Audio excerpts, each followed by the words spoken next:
again, SpaceX, go for launch.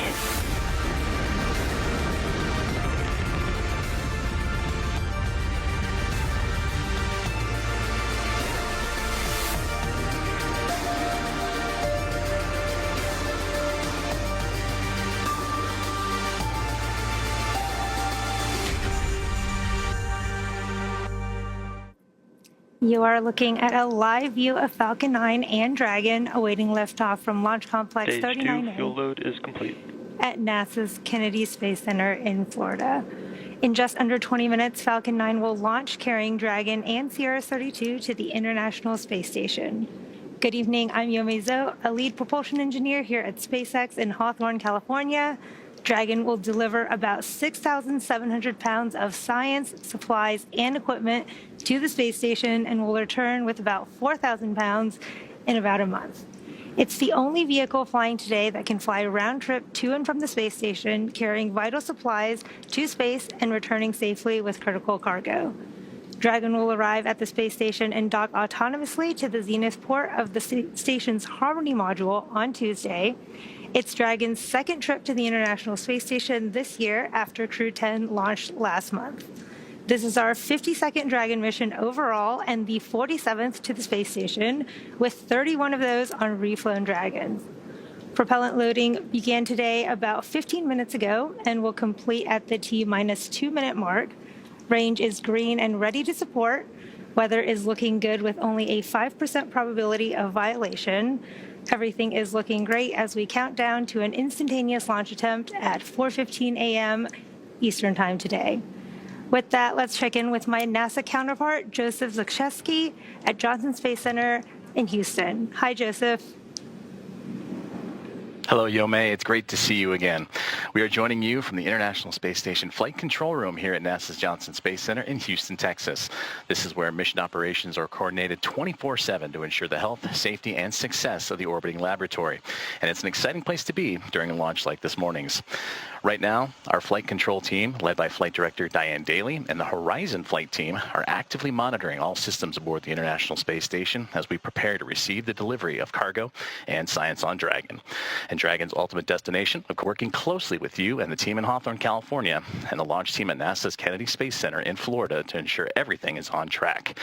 This level of coordination across multiple teams, time zones, and specialties is what makes missions like these possible. At this hour, I'm happy to report that all systems are looking good, and the team here in Mission Control is go for launch. The space station is currently orbiting more than 250 miles above Earth, and the Expedition 73 crew, including NASA astronauts Anne McClain, Nicole Ayers, and Johnny Kim, are prepped and ready for Dragon's arrival. They've reviewed all the procedures, configured equipment, and are well rested for what will be a busy day on orbit today and tomorrow when Dragon is expected to dock. This delivery includes thousands of pounds of supplies, critical hardware, and scientific investigations that will keep the crew busy and support ongoing research. We'll be watching closely here as the countdown continues and the mission gets underway. For now, I'll turn it back to Hawthorne for a closer look at the launch vehicle and spacecraft supporting this commercial resupply services mission. Take it away, Yomei. Thanks, Joseph. As we continue to count down, let's take a closer look at the vehicles that will be taking CRS-32 to the space station today. Sitting atop the Falcon 9, Dragon and its trunk stand over 27 feet tall. The spacecraft is headed for the zenith docking port on the station that was just vacated by Crew 9, which returned home a few weeks ago. Dragon's trunk holds solar cells that provide power while it's in free flight. Stage 2 LOX load has started. The trunk can also carry unpressurized cargo, which it will be doing today. There are 16 Draco thrusters on board that can be used in space to help navigate the spacecraft to its destination, each providing about 90 pounds of force. Dragon has played a significant role in advancing our future in space by safely transporting crew and cargo to and from the station. There are currently 4 Dragon spacecraft supporting human spaceflight missions that have docked to the station. Their names are Endeavour, Resilience, Endurance, and Freedom. And we have an additional 3 Dragon supporting cargo missions, one of which is the one supporting today's mission. CRS-32 will be delivered to orbit today on SpaceX's Falcon 9 rocket, which provides 1.7 million pounds of thrust on its first stage thanks to its 9 Merlin M1D engines. Today's booster last flew in March for the NROL 69 mission and also flew a Starlink mission in February. Once the first and second stages separate, the Merlin engines are also used to help land the first stage back on Earth. Today, the booster will be attempting to land at Landing Zone 1, just down the road from the launch pad. Meanwhile, the second stage will continue to orbit, powered by one single Merlin vacuum engine with over 220,000 pounds of thrust. The second stage will secure Dragon's entry into low Earth orbit before separating, leaving Dragon to continue its journey on its own thrusters. About 50 seconds after separation, Dragon's nose cone deploy sequence will begin, exposing its guidance navigation controls that help Dragon autonomously fly to the space station. With T0 coming up in just under 15 minutes, our teams in Florida are doing a series of system checks to ensure Dragon and Falcon 9 are ready to fly. While the countdown continues, let's talk about a new capability Dragon has in development. Last year, during CRS-31, Dragon successfully performed a reboost test for NASA that demonstrated Dragon's ability to change the station's orbit, increasing the station's altitude over the course of about 12 minutes. The maneuver changed the station's velocity by the planned 0.27 meters per second and gathered data on Dragon's propulsion system performance, overall loads, and dynamics on both station and Dragon.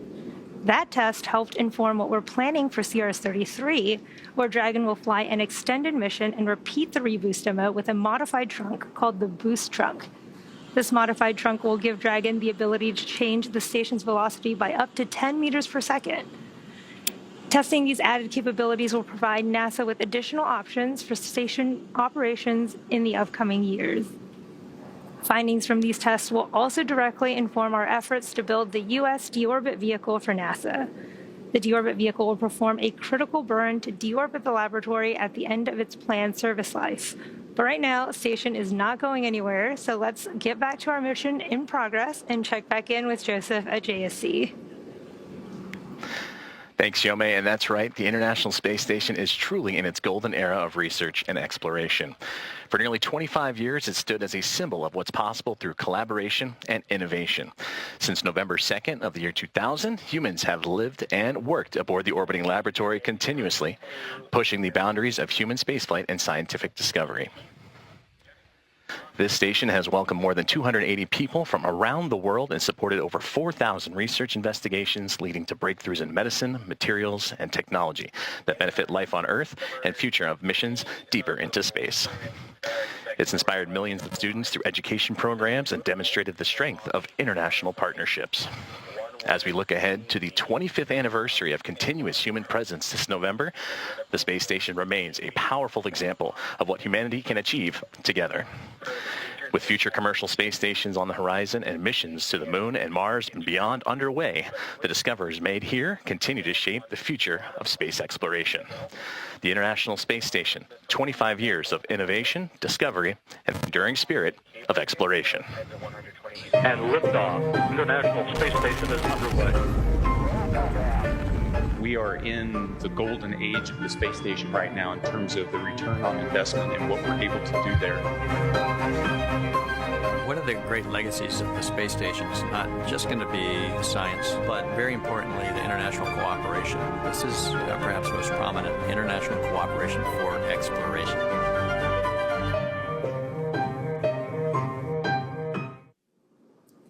SpaceX is proud to have been a part of missions to stations since the COTS demo Flight 2 mission in 2012. Since 2019, Dragon crews have splashed down off the Florida coast, but now all Dragon recovery operations are returning to the West Coast and will take place off the coast of California. This ensures that Dragon's trunk, when jettisoned during re-entry, will enter over the Pacific Ocean. There are 3 sites supported by SpaceX located off the coast of Southern California, including Los Angeles, Oceanside, and San Diego. Spreading the supported sites across multiple locations helps to maximize the return opportunities for Dragon missions. SpaceX's first human spaceflight mission and first mission overall to splash down off the West Coast was From 2, which happened just a couple weeks ago on April 4th. We are routinely looking to innovate and improve, and we use data to help inform these decisions. The Dragon launching today carries some key data-driven upgrades, including the first drogues, which are small parachutes that deploy right before the larger parachutes during re-entry, were built entirely in-house by SpaceX. There are 2 drogue chutes on each Dragon, which each take about 500 hours to manufacture and another 100 hours to pack and be ready for flight. That's about 4 months of work. SpaceX helps reduce the cost of space flight and increase reliability by bringing manufacturing in-house, which allows us to improve components like drogues faster and more efficiently. Over the last 5 years, Dragon has supported 17 human spaceflight missions and flown 66 crew members, representing more than a dozen countries. With the capacity to carry up to 4 passengers, Dragon has proven to be a versatile spacecraft. It can autonomously dock to the space station when outfitted with the ISS docking adapter you can see on the left, and then it can also be configured with hardware to support panoramic views or a spacewalk, which made its debut on the Polaris Dawn mission last year. In free flyer mode, which refers to missions that orbit Earth and do not dock with the station, the docking adapter can be swapped out for a cupola, as you can see from our recent From-2 mission. So far, SpaceX and Dragon have carried more than 1,000 research experiments to and from low Earth orbit, both to the International Space Station and on our free flyer missions. Our next crew mission to station will be the upcoming Axiom 4 mission, which is scheduled to launch no earlier than next month, May. It will feature the most research and science-related activities conducted on an Axiom space mission to date, featuring around 60 scientific studies.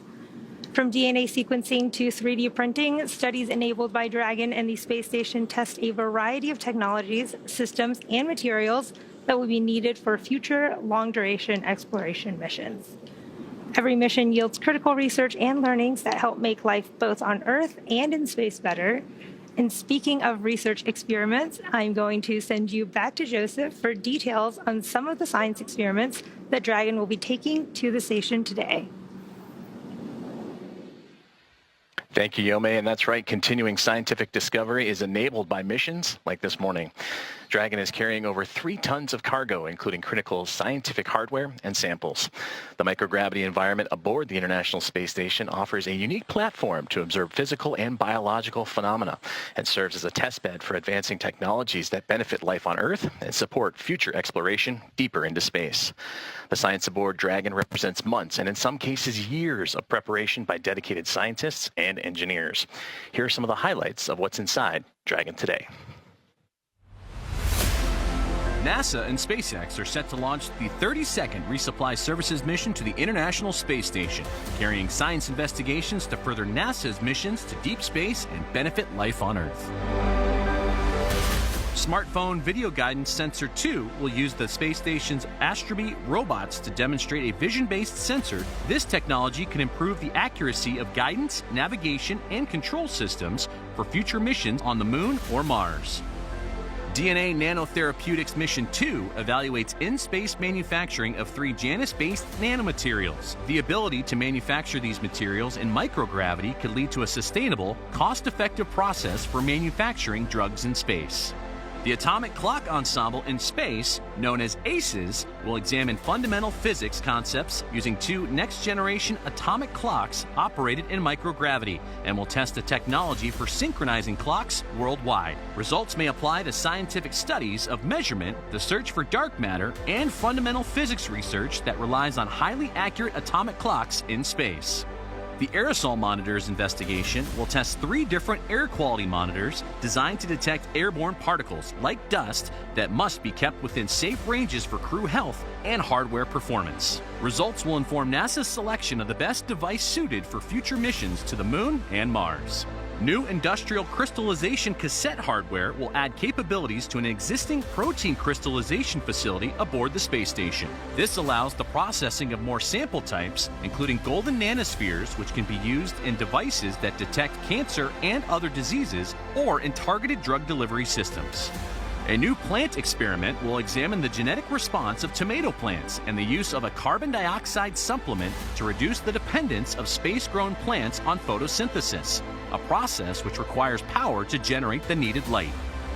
Discover more at nasa.gov/ISS-science.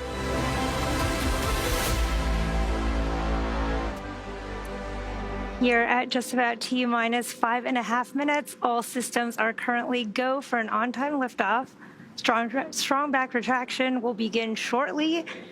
And in preparation for retraction, the clamp arms around the second stage will open, and then the strong back will recline away from the Falcon 9.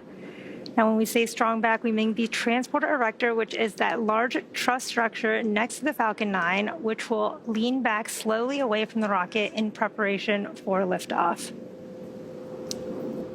Now, the clamp arms are located just below where the Dragon is on the second stage, and they will begin to slowly open here in just a few moments. For strong back retract. Dragon is in terminal count and is on internal power. There's that call out. Dragon is in internal power, and we are getting ready for strong back retraction.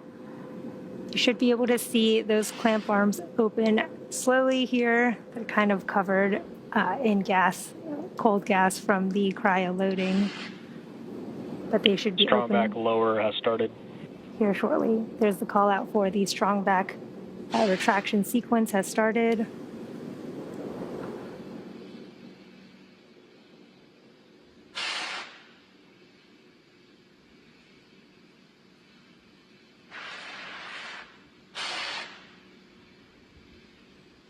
So you can see those clamp arms opening around the Falcon 9 rocket.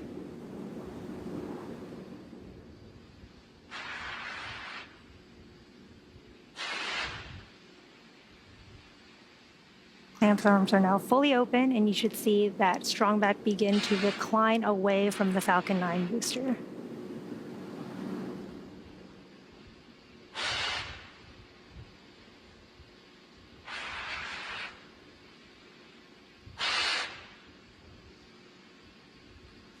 There you can see it starting to recline.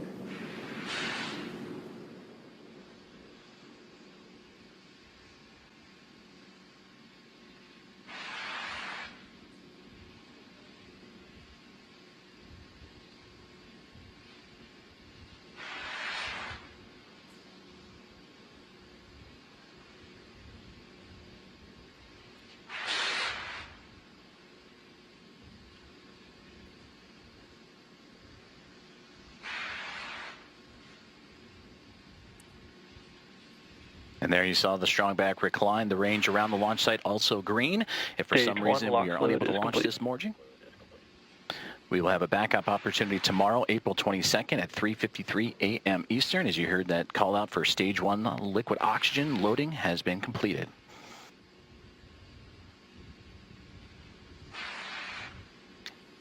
At T-minus 60 seconds, Falcon 9 in startup. This means the rocket's autonomous internal flight computers have taken over the launch countdown. And just inside T-minus 2 seconds, we will light up the Merlin 1D engines for liftoff. The vehicle continues to be healthy, and the Falcon 9 team is tracking no issues. Currently, the weather is green, and the range is ready to support a T0 at 4:15 a.m. Eastern. We only have a 5% probability of violation due to weather, so everything is looking great. And in these last few minutes, Falcon 9 is performing final health checks on its primary communications, avionics, and propulsion systems in preparation for flight. We'll hear some callouts. Stage 2 LOX load is complete. There is the Stage 2 LOX loading complete. At the time of launch today, the International Space Station will be flying some 260 statute miles over in northwest Turkey as Dragon has entered auto idle. At T-minus 1 minute, Falcon 9 will be in startup. Gas launch closeout. Where the onboard flight computers will take control of the countdown.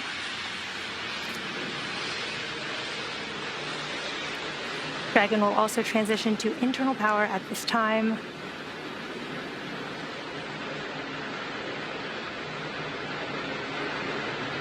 This is also when the first and second stages will pressurize for launch.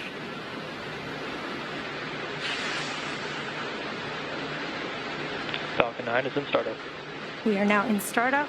Dragon is in countdown. And Dragon is in countdown. Range remains go for launch, and we are waiting for that final launch director go. LD, go for launch. There is that launch director go for launch. All systems are go for a launch of Falcon 9 and the CRS-32 mission.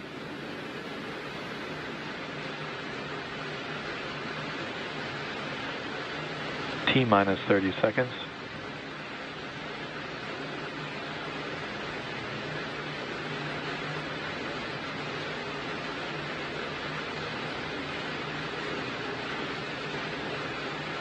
T-minus 15. T-minus 10, 9, 8, 7, 6, 5, 4, 3, 2, 1. Ignition and lift off. Go Falcon, go Dragon.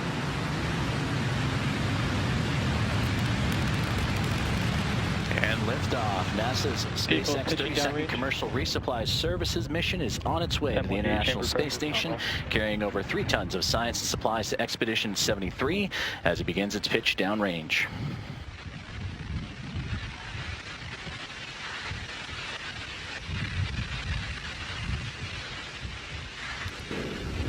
Falcon 9 has successfully lifted off from Launch Complex 39A at NASA's Kennedy Space Center in Florida. During ascent, we tilt or gimbal the engines, guiding the rocket into what we call a gravity turn. During this turn, the vehicle is flying both up and power and telemetry nominal. horizontally away from the launch pad. Everything is looking good. In just a few moments here, you'll hear the call out for max Falcon Q. is supersonic. Falcon is now faster than the speed of sound. And max Q is the period of maximum aerodynamic pressure that the vehicle will see in ascent. Max Q. There is that call out for max Q. And coming up shortly, we will have a few events in quick succession, starting with MECO, or main engine cutoff, followed by stage separation, MVAC chill. second engine start 1, and the boost back burn. You heard that call out for MVAC chill as it prepares for second engine startup. Now, main engine cutoff, or MECO, is the point in flight where we shut down the 9 Merlin 1D engines on the first stage. Shortly after that, stage 1 and 2 will separate from each other, with the first stage booster beginning its trip back to Earth. Second engine start 1, or SES-1, is when we ignite that single Merlin vacuum engine on the second stage. The boost back burn will then start up on the first stage, which is one of the 3 burns required for the vehicle to make its way back to today's landing zone. This burn assists the vehicle to reorient itself back towards land. And in just under 10 seconds here, we should have main engine cutoff, and you'll see those 9 Merlin 1D engines on the first stage shut down. Main engine cutoff. Stage separation confirmed.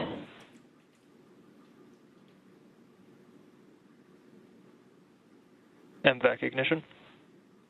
Stage 1 boost back startup. Wow, beautiful views from the first stage and second stage camera. You can see the first stage leaving in that view. And as you saw and heard, those events just happened. Main engine cutoff, stage separation, second engine startup 1, and the first stage boost back burn. You can see beautiful views of that first stage boost back burn right now. That boost back burn will continue for about 30 more seconds. Again, this is the burn where the engines will bring the trajectory back towards our landing site at Cape Canaveral, back to landing zone 1, which is just a short hop from where we lifted off just a few minutes ago. And we have just under 10 seconds of that boost back burn of the first stage.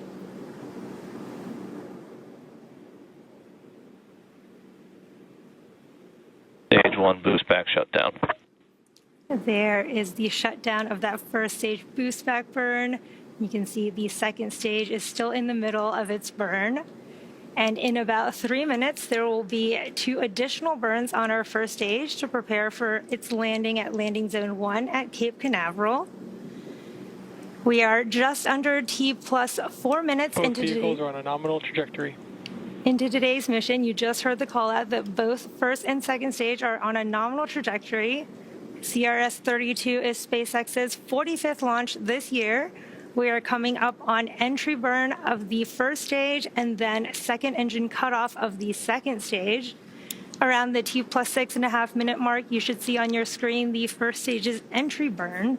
For that entry burn, we relight 3 of the 9 M1D engines on the first stage, starting with the center E9 engine, followed shortly after by the E1 and E5 engines. And this burn will slow the vehicle down as it passes back into the Earth's atmosphere. We need to slow down to reduce re-entry forces, which help us to recover and reuse the first stage. You can follow along on the screen to the bottom left and right of your screen. You can see the stage 1 telemetry on the bottom left and the stage 2 telemetry on the bottom right. And again, Both vehicles continue to follow a nominal trajectory. both first and second stages continue to be on a good trajectory. And on your screen is the second stage MVAC engine glowing in the middle of its burn, carrying our CRS-32 mission with the Dragon and trunk on top of the second stage right now. We are under a minute to the start of that first stage entry burn. Again, this will be a 3-engine burn of our first stage as it slows itself down, making its way back to landing zone 1.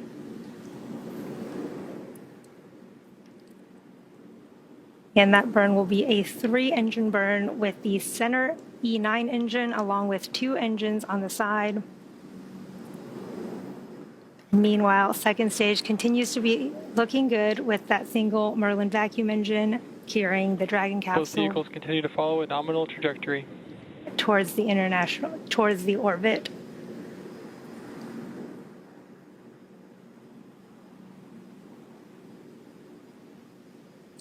Just a few seconds away from the start of that first stage entry burn. Stage 1 entry burn startup. There is that start of the first stage entry burn.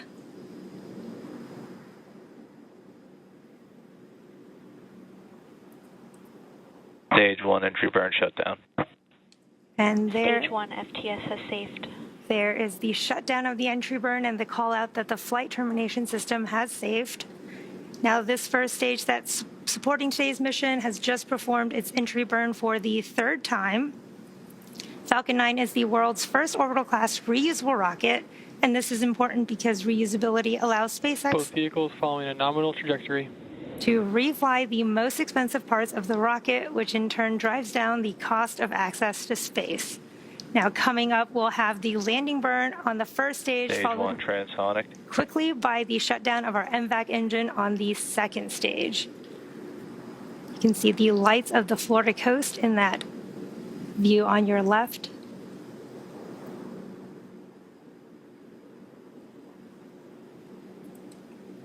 Stage 1 landing burn.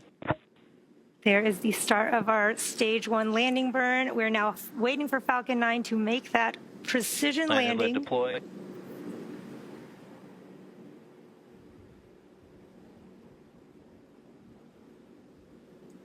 Stage 1 landing confirmed. What a beautiful view of that stage 1 landing. And there you have it. That landing marks SpaceX's 434th recovery of an orbital class rocket, including first stage landings for Falcon 9 and Heavy. We are now looking at stage 2. Stage 2 is in terminal guidance. Which is carrying our CRS-32 mission, and it is in the middle of its burn with the second engine cut off in just a few moments here. Stage 2 FTS has saved.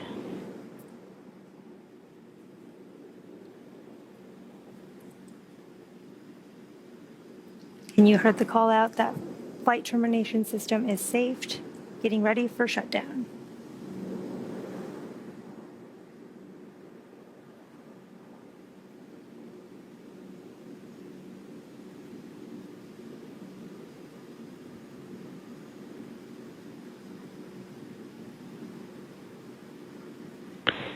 Nominal park orbit insertion. There we got confirmation. We did have second engine cutoff, and we did have confirmation of a good orbit. It looks like we're on track for Dragon separation in just under 30 seconds here. The vehicle is now coasting with Dragon attached, and we are just moments away from spacecraft separation. We're seeing a great view from the second stage as it cools down and prepares to separate Dragon so that it may begin its journey to the International Space Station.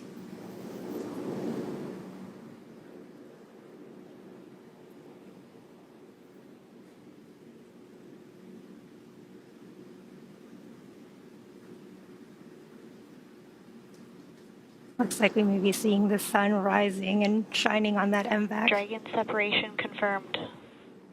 There is that confirmation of Dragon separation.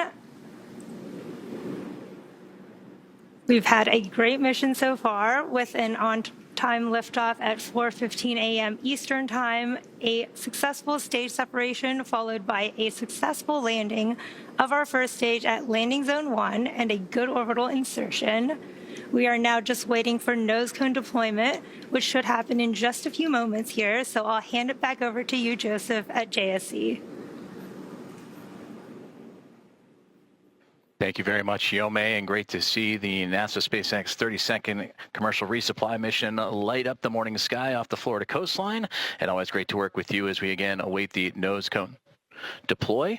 And as we await those moments where the nose cone will expose those 4 forward bulkhead Dracos, these Draco thrusters will execute a series of maneuvers necessary to raise its orbit and meet up with the International Space Station. So as we continue to monitor that nose cone deploy, right now, immediately after Dragon separates from the Falcon 9, it begins what we call the activation and rendezvous phase of the mission. Now, this is during the phase that Dragon is configured for on-orbit operations and will begin after the separation of Dragon from the Falcon 9, which you just saw, and it'll end with the completion of the final co-elliptic burn that'll occur as Dragon begins its methodical approach to the International Space Station. Our initial orbit today, 190 kilometers by 210 kilometers, with those numbers representing the perigee and apogee of the orbit, the lowest and highest points of the Earth. That means the orbit isn't a perfect circle, but more like a very slight ellipse. And over the next several hours after liftoff, Dragon will execute a series of burns, which will gradually raise its orbit to align more closely with the station. And there are 5 major burns or firings of those Draco thrusters we were talking about on Dragon that will bring the spacecraft close to station before we begin the final approach maneuvers. And we'll continue to monitor that nose cone deploy as it looks like it'll get underway here shortly. Let's take a look inside and transfer to the control rooms. On the left side, you can see the SpaceX mission control teams over in Hawthorne, California, and that oversaw today's launch and will continue to monitor Dragon on its journey to the International Space Station over the next day. The team you see on the right are here with me in mission control in Houston, and the International Space Station flight control team is monitoring the orbiting complex, and over the course of the operations jointly with Hawthorne, the flight controller is there. Those joint operations between the two teams, you will see, will come a little closer to when Dragon is in its final approach phase, and that'll be about 2 hours or so prior to docking. The teams here are awaiting for that nose cone to deploy, and we'll also bring you those live views from inside Dragon, where you'll be able to see it open up and begin its journey onto the International Space Station ahead of docking. Well, speaking of docking, that is slated for tomorrow, Tuesday, April 22nd, with the anticipated time of 8:20 a.m. Eastern Time at 7:20 a.m. Central, and we'll have all the coverage starting here on NASA Plus, starting at 7:45 a.m. Eastern, 5:45 a.m. Central.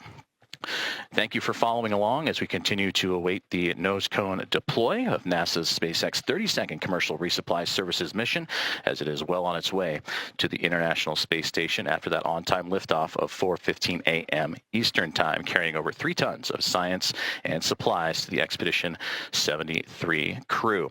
And that includes NASA astronauts Anne McClain, who you can see in the front right-hand side, along with Nicole Ayers on the front left, Johnny Kim, who is on that back left-hand side, just over in the background, JAXA astronaut and Expedition Commander, newly minted Commander of Expedition 73, Takuya Onishi, and Roscosmos cosmonauts Kirill Peskov, Sergei Ryzhikov, and Alexei Zubritsky joining up for Expedition 73. And going into the docking phases, and again, anticipated for tomorrow morning, Kim and Onishi will be the ones that will be monitoring the Dragon spacecraft as it approaches the International Space Station.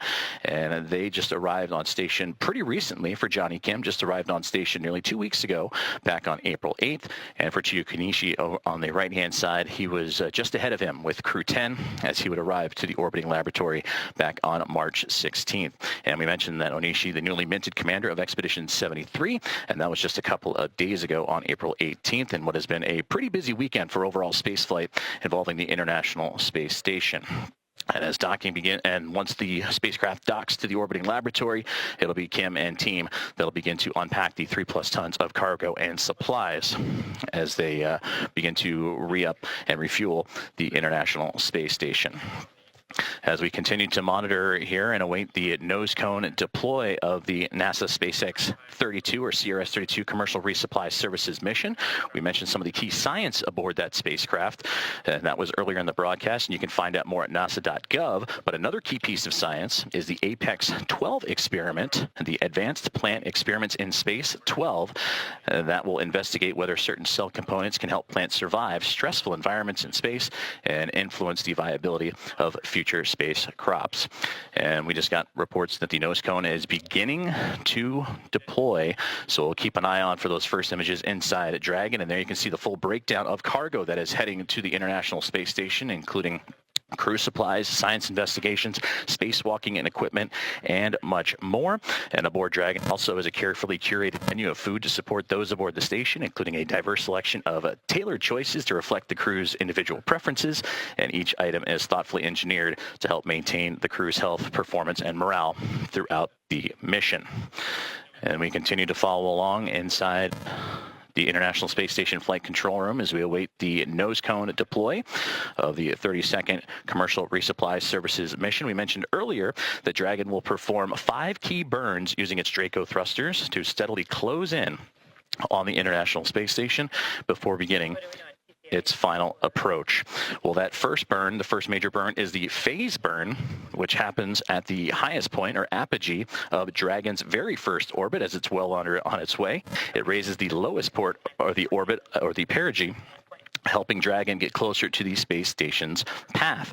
Burn number 2 is the boost burn, which is based on what our orbital data will tell us. The raise Dragon's orbit until it reaches an altitude just 10 kilometers lower than the space station. And then the third burn is the close co-elliptic burn, which adjusts Dragon's orbit so it stays about 10 kilometers below the station the whole way around the Earth. The fourth burn, the transfer burn maneuver, which raises Dragon's highest orbital point to just 2.5 kilometers below the station. And then we mentioned earlier the final co-elliptic burn that'll keep Dragon in a stable orbit 2.5 kilometers beneath the station as it lines up for approach.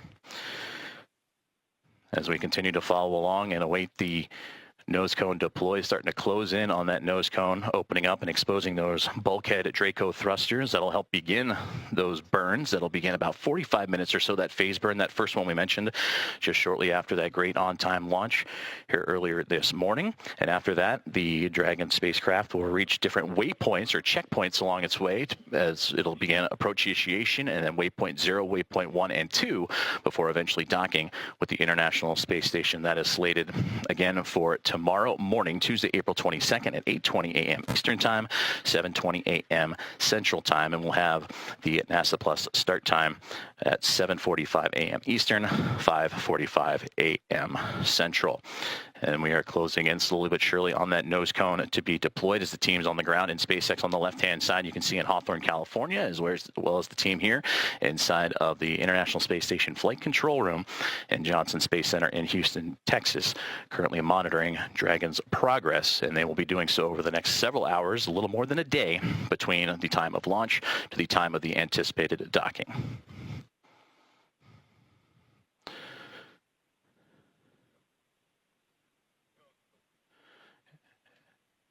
And we just got confirmation that the nose cone deploy has been completed.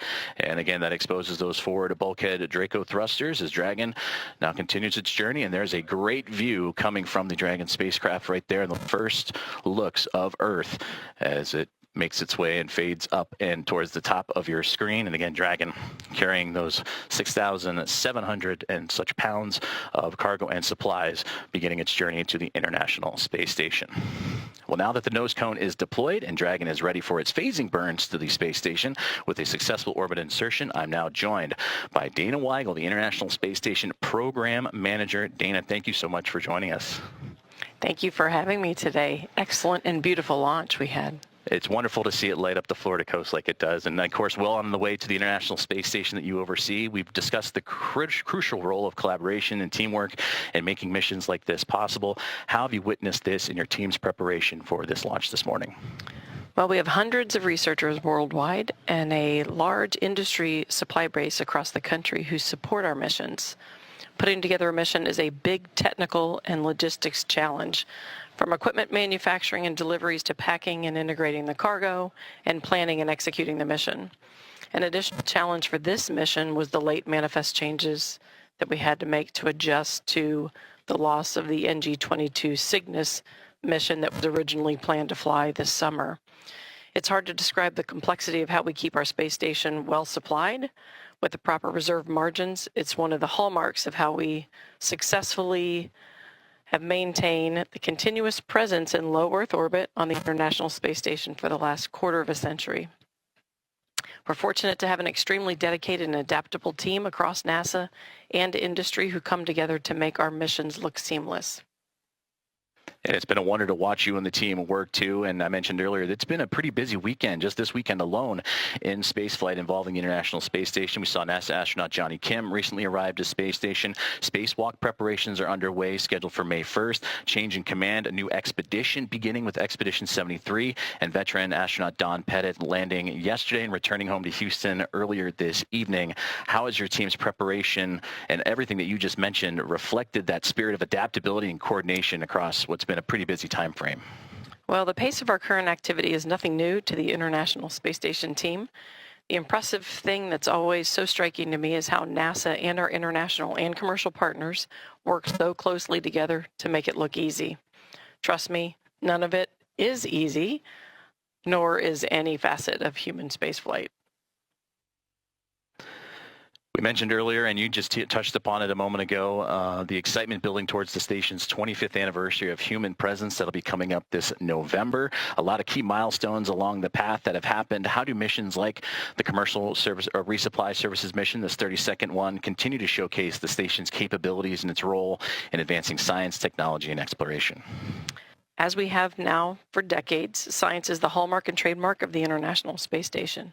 The arrival of Dragon tomorrow with its supplies and research not only advances science and technology, but also enables us to continue fulfilling our objectives on this most amazing complex.